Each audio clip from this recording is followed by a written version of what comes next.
Hello guys, Adab Namaste Sat Shri Akal. This is your channel Think Iconic, and today I'm back with a new video, the sixth part of class 10th physics chapter 1 electricity. Okay, in the previous lectures we had covered many topics like electric charge, then after electric current, resistance, the connection of resistance, potential difference, and a circuit diagram, and many more. Okay, in today's lecture we are going to cover two main topics. The first one is electric power. Okay यार, so let's start. तो जो हमारा सबसे पहला topic है आज का वो है हमारा इलेक्ट्रिक पावर। जैसा कि पावर तो हम अपने डेली लाइफ में बहुत यूज़ करते हैं। पावर मतलब हमारी जो काम करने की टेंडेंसी होती है, कितना हमारे पास हम बोलते हैं, कोई भी छोटा बच्चा भी बोलता है कि मेरे पास बहुत पावर है। वैसे ही हम भी बोलते हैं कि हमारे पास बहुत पावर है। तो पावर हमारी जो होती है एक तरह से काम करने की टेंडेंसी को दिखाती है। ठीक है, सो एनर्जी हमारी वही होती है कि काम हम कितना कर लेते हैं। Energy is the capacity to do work. Okay, so यार जो हमारा एनर्जी होता है, एनर्जी कंज्यूम करने की जो रेट होती है, ठीक है, तो एनर्जी कंजम्पशन की जो रेट होती है, मतलब आप कह लो कि एनर्जी एक सेकंड में आप कितनी एनर्जी खत्म कर रहे हो, उसी को हम कहते हैं अपना पावर। ठीक है, तो जनरल सेंस में तो हम ये मतलब समझ लेते हैं, फिजिक्स में हम डेफिनेशन के हिसाब से देख लेते हैं कि हमारा पावर क्या होता है। ठीक है यार, सो यहाँ पे लिखा हुआ है, नोट्स आप देख सकते हो। मैं शिफ्ट कर देता हूँ इसे। हाँ, सो आप देख रहे हो इलेक्ट्रिक पावर। तो हमारा ये क्या होता है, it is the amount of electric energy consumed per unit time. Okay, ये क्या होता है, कितना आप इलेक्ट्रिक एनर्जी, कितना कोई भी बॉडी इलेक्ट्रिक एनर्जी कंज्यूम कर रही है पर यूनिट टाइम। पर यूनिट टाइम मतलब एक सेकेंड में, एक सेकेंड में कोई बॉडी कितना एनर्जी कंज्यूम कर रही है, उसी को हम कहते हैं इलेक्ट्रिक पावर। ठीक है यार, सो इलेक्ट्रिक पावर क्या होती है हमारी, it is the amount of energy consumed per unit time. Okay, SI unit क्या होती है इसकी, वॉट होती है। वॉट, वॉट क्या है एसआई यूनिट, ये एक साइंटिस्ट के नाम पे उनके ऑनर में दिया गया है, इसकी एसआई यूनिट का नाम वॉट। ठीक है, यहाँ पे आप देख सकते हो पावर को डिनोट किया गया है पी से। पावर को हमने डिनोट किया है पी से, ये हमारा पावर, ये हमने डिनोट किया है पी से। और डब्ल्यू से हमारा है वर्क डन। हमको पता है कि work done is equal to energy होती है। ठीक है, तो आप बोल लो energy consumed per unit time या फिर work done per unit time. Okay, दोनों का मतलब सेम ही होगा। तो W stand for work done here, okay, and time, T for time. So power is equal to हो गया हमारा work done per unit time. ठीक है यार, तो आगे बढ़ते हैं। यहाँ पे लिखा हुआ है W is equal to electrical energy, या फिर इलेक्ट्रिकल एनर्जी और वर्क डन दोनों का मतलब एक ही है। अब तो जो सही लगे वो आप समझ सकते हो। इलेक्ट्रिकल एनर्जी हमने पहले पढ़ चुका है कि इलेक्ट्रिकल एनर्जी या फिर कोई भी तरह की एनर्जी और काम हमारा दोनों एक ही होता है। ठीक है यार, और हमने आगे के लेक्चर्स, पहले के लेक्चर्स में ये भी देखा कि एनर्जी जो होती है हमारे वी क्यू, मतलब पोटेंशियल इनटू चार्ज भी होती है।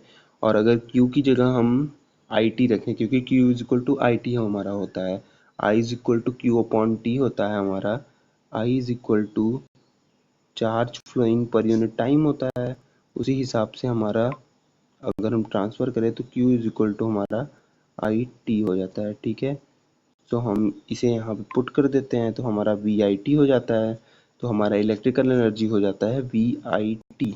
ओके, हमने यहाँ डेफिनेशन से देखा कि पावर क्या होती है हमारी, electrical energy divided by time. तो हमने क्या किया, इलेक्ट्रिकल एनर्जी लेके वी आई टी यहाँ से और टाइम से उसे डिवाइड कर दिया। तो फाइनल हमारा पावर क्या मिलता है हमें, V इंटू आई, यानी कि पावर इज इक्वल टू होता है potential difference into current flowing. ठीक है, ये आप फॉर्मूलाज यहाँ पे याद रखोगे। और फिर उसके बाद हमारा ओम्स लॉ से, बाई ओम्स लॉ आप हमने पढ़ा है ओम्स लॉ क्या होता है, V is equal to I R. तो हमारा ओम्स लॉ से हो जाता है यहाँ पे V is equal to I R. So V की जगह यहाँ पे हम पुट करते हैं I इंटू आर। तो हमारा पावर इज इक्वल टू हो जाता है, आई आर इंटू आई। ठीक है यार, I इंटू आई हमारा हो जाएगा आई स्क्वायर आर। ये पेन, सो ये हमारा हो जाता है आई स्क्वायर इंटू आर। ठीक है, और वहीं अगर आई की वैल्यू हम फिर से रखें, सो v इज इक्वल टू हमारा होता है हमारा आई इंटू आर। सो अगर आई की वैल्यू हम रखें तो आई हो जाएगा हमारा v अपॉन आर। ठीक है, v अपॉन आर यहाँ पे हम पुट करते हैं तो हमारा ये आई स्क्वायर की जगह वी स्क्वायर, यार एक मिनट,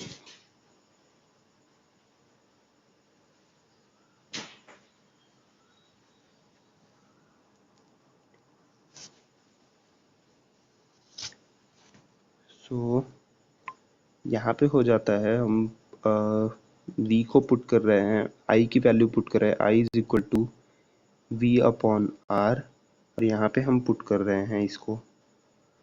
ठीक है, तो ये हो जाता है हमारा आई स्क्वायर की जगह V square upon R square, और इंटू आर है तो आर हो जाएगा यहाँ पे। तो एक आर से यहाँ पे 2 था, एक आर कट गया, तो हमारा फाइनल आ जाएगा वी स्क्वायर अपॉन आर, जो कि यहाँ पे लिखा हुआ है वी स्क्वायर अपॉन आर। हमने I is equal to V upon R put किया। ठीक है, सो यहाँ पे आप 1 वॉट की डेफिनेशन देख सकते हो, 1 वॉट का फॉर्मूला देख सकते हो। 1 वॉट क्या हो गया हमारा, is equal to 1 volt into 1 ampere. So हमारा 1 वॉट क्या होता है, 1 volt into 1 ampere. Okay, so आप ध्यान रखोगे जो हमारा W से हम इसे डिनोट करते हैं, और W इक्वल टू होता है 1 वोल्ट इंटू 1 एम्पियर। ठीक है, इतना आपको क्लियर हो गया होगा आई थिंक।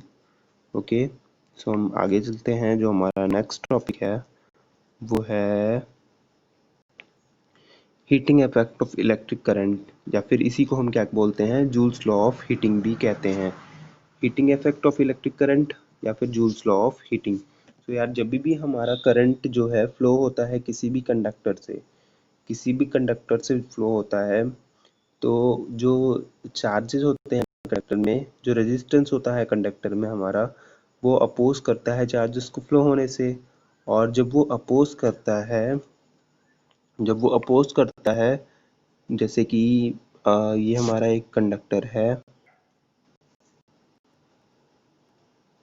इसमें हमारे चार्जेस मूव हो रहे होते हैं, और रेजिस्टेंस उन चार्जेस को मूव होने से अपोज करता है।